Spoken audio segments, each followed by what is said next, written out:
Hello दोस्तों, आप सभी का स्वागत है आपके अपने YouTube channel study with agency में। दोस्तों, आज के वीडियो में हम बात करने वाले हैं धातु और अधातु चैप्टर, जो कि हमारा तीसरा चैप्टर है कक्षा 10 विज्ञान का। आज के वीडियो में हम बात करेंगे अधातुओं के कुछ भौतिक गुणधर्मों के बारे में। ठीक है, तो चलिए बिना देरी के वीडियो को स्टार्ट करते हैं और डिस्कस करते हैं अधातुओं के भौतिक गुणधर्मों को। तो फ्रेंड्स, यहाँ पे सबसे पहले हम अधातुओं के भौतिक गुणधर्म में पहला डिस्कस करेंगे चमक के बारे में। जैसे हमने धातुओं के गुणधर्म में डिस्कस किए थे, उसी प्रकार से हम यहाँ पे अधातुओं की भी वही क्वालिटी के बारे में बात करेंगे। ठीक है, तो सबसे पहला गुण है यहाँ पे चमक के बारे में। हमने आपको बताया था धातुओं में कि धातुओं में चमक होती है। तो इस प्रकार यहाँ पे देखेंगे तो अधातुएं जो होंगी उसके विपरीत होंगी, यानी अधातुओं की जो सतह होती है वो चमकदार नहीं होती। जैसे कार्बन आपने देखा है, कार्बन यानी कोयला, कोयला तो आपने देखा है। तो कोयले में आप कहाँ देखते हैं कि चमक होती है? तो कोयले में कोई चमक नहीं होती। कार्बन आपकी अधातु है, तो अधातुओं में चमक नहीं होती। परंतु एक अपवाद है, तो अपवाद आपको याद करने, जो आयोडीन आपका होता है इसकी सतह चमकदार होती है। तो ये आपका अपवाद है, अपवाद अच्छे से याद करना, ये आपका क्वेश्चन यहाँ से बन सकता है।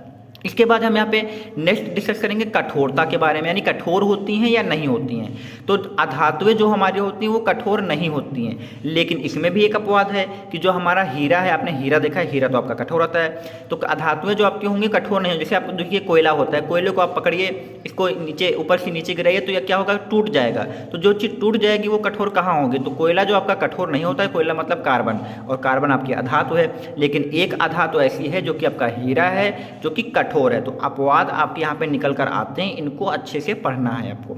ठीक है, नेक्स्ट बात करेंगे यहाँ पे हम रूप और अवस्था के बारे में। ठीक है, यहाँ पे आ नहीं बना है तो बना लीजिए। रूप और हम अवस्था के बारे में बात करेंगे। तो कमरे के ताप पर जो सभी हमारी अधातुएं होंगी, या तो वो ठोस होंगी, क्या होंगी, या तो वो ठोस होंगी या तो फिर वो गैसीय अवस्था में होंगी। दो ही प्रकार के होंगे। धातुएं जो हमारी थी वो सारी की सारी ठोस थी, लेकिन अधातुएं जो होंगी या तो ठोस होंगी या तो गैसीय अवस्था में होंगी। ठीक है, ये आपको यहाँ पे रखना है। लेकिन इसमें भी अपवाद है कि जो आपका ब्रोमीन है, ये जो आपका होता है ये द्रव अवस्था में होता है। सारी धातुएं आपको गैस मिलेंगी या ठोस मिलेंगी, लेकिन एक धातु आपकी है ब्रोमीन, जो कि आपको द्रव अवस्था में मिलेगी। तो ये भी आपका अपवाद है। अपवाद हर जगह बन रहे हैं, इनको अच्छे से याद करना है। ठीक है, नेक्स्ट डिस्कस करेंगे आघात वर्धनीयता। तो आघात वर्धनीयता को हमने नेक्स्ट वीडियो में बता रखा था कि ऐसी धातुएं या अधातुएं जिनको हम पीट कर चादरों में बना लेंगे वो आघात वर्धनीयता का गुण होगा। तो धातुओं को तो हम पतली चादरों के रूप में बना लेते थे, तो वो आघात वर्धनीयता था। लेकिन अधातुएं जो होती है, जैसे कोयला है, कोयले को पीटिए, पीट करके आप चादर बना पाएंगे? पीटेंगे तो आपका बिल्कुल बारूद जैसा बन जाएगा, यानी बालू जैसा बन जाएगा, छोटे छोटे कणों में टूट जाएगा। तो वो तो चादर बनेगा नहीं। तो आघात वर्धनीयता का गुण अधातुओं में नहीं पाया जाता है, इनको पतली चादरों के रूप में नहीं बनाया जा सकता है, इसलिए ये आघात वर्धनीयता गुण नहीं दिखाती हैं। इसके अलावा यहाँ पे तन्यता की बात करें। तन्यता का मतलब हमने आपको बताया था कि जिनको पतले तारों के रूप में खींच सकते हैं तो वो आपका तन्यता होगा। आपकी धातुएं जो थी वो तन्यता दिखाती थी, लेकिन अधातुओं को पतले तार के रूप में नहीं खींच सकते। कोयले है, कोयला आपका कार्बन है, इसको पतले तारों के रूप में कहाँ खींच सकते हैं? तो हमने आपको यहाँ पे कोयले का एग्जाम्पल दिया, क्योंकि कोयला आपने देखा हुआ है, यानी कार्बन आपने देखा हुआ है।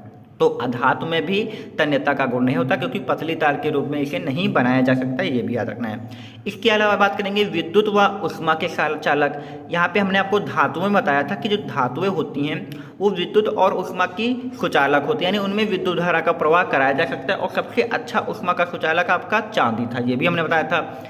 जस्ट इसके विपरीत क्या होगा, जो विद्युत व ऊष्मा के कुचालक होते हैं, यानी इनमें विद्युत धारा का प्रवाह नहीं होता। जो अधातुएं होंगी उनमें विद्युत धारा का प्रवाह नहीं होगा, ये यहाँ पे आपको याद रखना। लेकिन एक अपवाद है, कार्बन का एक अपरूप है ग्रेफाइट, जिसमें आप विद्युत का प्रवाह कर सकते हैं, यानी ये आपका क्या होगा, ऊष्मा का सुचालक होगा। यानी जो हमारा ग्रेफाइट होगा वो ऊष्मा का सुचालक होगा, इसमें ऊष्मा का प्रवाह किया जा सकता है। तो ये आपका यहाँ पे एक अपवाद हो गया। इसके अलावा यहाँ पे कुछ और पॉइंट बात करेंगे घनत्व के बारे में। तो ये धातुओं के घनत्व हमने बताया था, क्योंकि धातुओं में जो अणु होते हैं वो पास पास होते हैं, अधातुओं में थोड़ा सा दूर होते हैं, तो इनके जो गलनांक होंगे और जो घनत्व होगा वो कम होंगे। धातुओं में अधिक होता था, अधातुओं में कम हो जाएगा। तो इसका विपरीत ही हम यहाँ पे लेके चल रहे हैं। ठीक है, इसके बाद बात करेंगे ध्वनि के बारे में। बात करेंगे ध्वनि का मतलब कि इनको टकराने के बाद आवाज़ आनी चाहिए। तो देखिए यहाँ पे जो सल्फर आपके यहाँ पे धातु है, सल्फर बिल्कुल मुलायम होता है, रबड़ जैसा होता है, तो रबड़ वाली चीज़ को आप पटकेंगे तो उसमें आवाज़ कहाँ आएगी। तो इसमें जो होती है वो टकराने के बाद आवाज़ नहीं आती, मतलब ये ध्वनिक नहीं होती हैं, तो ये भी याद रखना है। अगला यहाँ पे ऑक्साइड काफ़ी इंपॉर्टेंट यहाँ पे पॉइंट बनता है, ये ऑक्साइड वाला। जैसे हमने आपको बताया था कि जो धातुओं के ऑक्साइड होते हैं वो क्षारीय प्रकृति के होते हैं, इसी प्रकार से जो अधातुओं के ऑक्साइड होंगे वो आपके कैसे होंगे, वो आपके अम्लीय प्रकृति के होंगे, यानी अम्लीय प्रकृति के होंगे, याद रखना है, ठीक है। आगे हम बताएंगे कौन कौन से आपके ऑक्साइड धातु के होते हैं, कौन कौन से अधातु के होते हैं, ये हम आपको आगे बताएंगे। इसके बाद ऋण विद्युतीय गुण, यानी जितनी भी धातुएं या अधातुएं होती हैं वो इलेक्ट्रॉनों को ग्रहण करके ऋणायन बनाने की प्रवृत्ति रखते हैं। एग्जाम्पल के रूप में हम यहाँ पे आपको दिखाते हैं क्लोरीन का अणुभार जो होता है वो 17 होता है, और इसके पहली कक्षा में 2, दूसरी कक्षा में 8 और तीसरी कक्षा में 7 इलेक्ट्रॉन, और तीसरी में होने चाहिए 8, यानी 1 इलेक्ट्रॉन कम होता है तो ये 1 इलेक्ट्रॉन ग्रहण करती है, और ग्रहण करके ये Cl माइनस, यानी 1 इलेक्ट्रॉन ग्रहण करेगी तो 1 माइनस बनाएगी। तो जो हमारी अधातुएं होती हैं वो इलेक्ट्रॉनों को ग्रहण करके ऋणायन बनाती हैं, ये बात आपको अच्छे से याद रखना है। तो इसी के साथ हमने यहाँ पे सभी इंपॉर्टेंट अधातुओं के गुणों को डिस्कस कर लिया है। नेक्स्ट वीडियो में हम बात करेंगे अधातुओं यानी सॉरी यहाँ पे धातुओं के रासायनिक गुणधर्मों के बारे में बात करेंगे। अभी तक हमने धातुओं और अधातुओं के भौतिक गुणधर्मों को चर्चा की है, नेक्स्ट वीडियो में हम रासायनिक गुणधर्मों की चर्चा करेंगे। काफ़ी इंपॉर्टेंट वीडियो रहेगा, तो चैनल पर बने रहिए और चैनल को लाइक, सब्सक्राइब और दोस्तों में शेयर करिए।